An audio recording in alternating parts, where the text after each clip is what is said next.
مساء الخير. النهاردة هنتعلم طريقة عمل البيتزا باستخدام عجينة الباف باستري. تعالوا نشوف المقادير.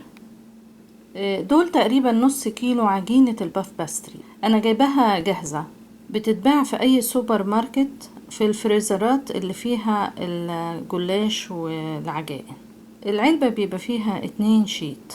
وبالنسبة للإضافات اللي أنا هضيفها، جبنة موتزاريلا مبشورة، حوالي كوبايتين صلصة طماطم اللي هي كراشت توميتو، هحط عليها فصين توم مدقوقين ناعم، نص معلقة صغيرة فلفل اسود، ونص معلقة صغيرة زعتر، وشوية ملح، ومعلقة صغيرة بابريكا مدخنة.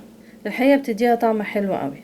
بالنسبة للخضار والحشو اللي هحطه على البيتزا، شرايح طماطم وشرايح بصل، ممكن طبعا اي نوع من انواع البصل، وشرايح فلفل اي لون، وحوالي 4 وحدات طماطم مجففة اللي هي سان دراي توميتو مقطعها صغير. ممكن على البيتزا ممكن اكتفي بالخضار مع اضافة مشروم مثلا، او احط لحوم. دي حوالي قطعتين لحمة مسلوقة مقطعها قطع صغيرة ومحمرة. ممكن بدلها برضو فراخ، اي بواقي فراخ او لحمة عندنا. ده تركي متقطع، او ممكن استخدم اي نوع من انواع اللحوم الباردة زي اللانشون مثلا، البسطرمة المتوفر عندنا. وبرضو هرش عليها شوية زيت وفلفل اسود وملح وزعتر. وقبل ما اطلع العجينة وافردها هحتاج شوية دقيق. تعالوا نشوف ازاي هنبتدي. قبل ما ابتدي افتح على العجينة، هجهز الصلصة واحطها على النار تغلي لمدة 5 دقايق. هحط عليها البابريكا وربع معلقة زعتر، ربع معلقة فلفل اسود، وربع معلقة ملح، والثوم كله، وشوية زيت زيتون حوالي معلقة كبيرة، واقلبها كويس واحطها على النار لمدة 5 دقايق، واطفي عليها واسيبها تهدى قبل ما احطها على العجينة. في نفس الوقت هجهز الصاجة اللي انا هحط فيها البيتزا، يا اما ادهنها بمارجرين او ارش عليها شوية زيت، او احط لها ورق زبدة او سيليكون تكون جاهزة قبل ما ابتدي افرد العجينة. الصلصة انا خلصتها وبردت، خدت تقريبا 7 دقايق على البوتاجاز. وزي ما احنا شايفين لازم تبقى تخينة كده، لانها لو فيها مية زيادة بتبوظ البيتزا. يعني احنا لو استخدمنا طماطم عادية لازم نسبكها كويس. هبتدي دلوقتي اقطع العجينة، بس قبل ما احطها على البورد ارش شوية دقيق. وفي الوقت ده اولع الفرن لان مش هتاخد وقت في تجهيزها. اول ما اطلعها هي بتبقى في ورق كده، اقلبها على دقيق.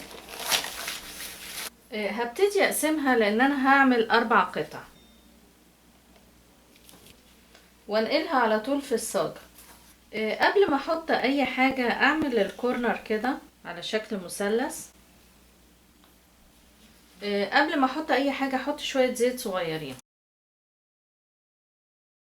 وبعد كده ابتدي احط الصلصة، بس احط بعيد عن الاطراف.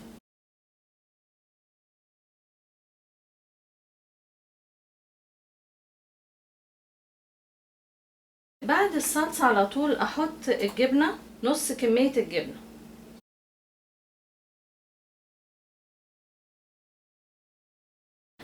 طبعا هنا ممكن احط زيتون او احط اي اضافات انا بحب اضيفها دايما على البيتزا.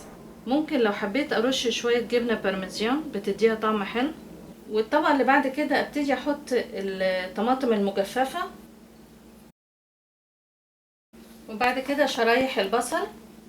طبعا كل الخضار اللي فوق اللي انا بضيفه ده حسب الرغبة.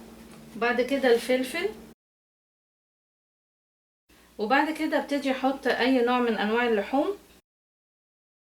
ممكن طبعا بسطرمة، بابروني. بعد كده الطماطم. ارش بس شوية ملح خفيف قوي وشوية ريحان، واخر حاجة شوية جبنة. في الاخر ما يبقاش جبنة كتير، كمية كبيرة فوق الصلصة بس. واحطها على طول في الفرن دلوقتي. زي ما احنا شايفين البيتزا استوت، خدت تقريبا 25 دقيقة في الفرن على درجة حرارة 400. وفي نص الوقت انا بدلت الصاجات، دي اللي باللحمة ودي بالتركي ودي لحمة ودي خضار بس. وبالنسبة للعلبة اللي فيها 450 جرام بف بسري بتعمل تقريبا الأربع قطع دول. حاولوا تجربوها وإن شاء الله تعجبكم. أشكركم جدا، والى اللقاء.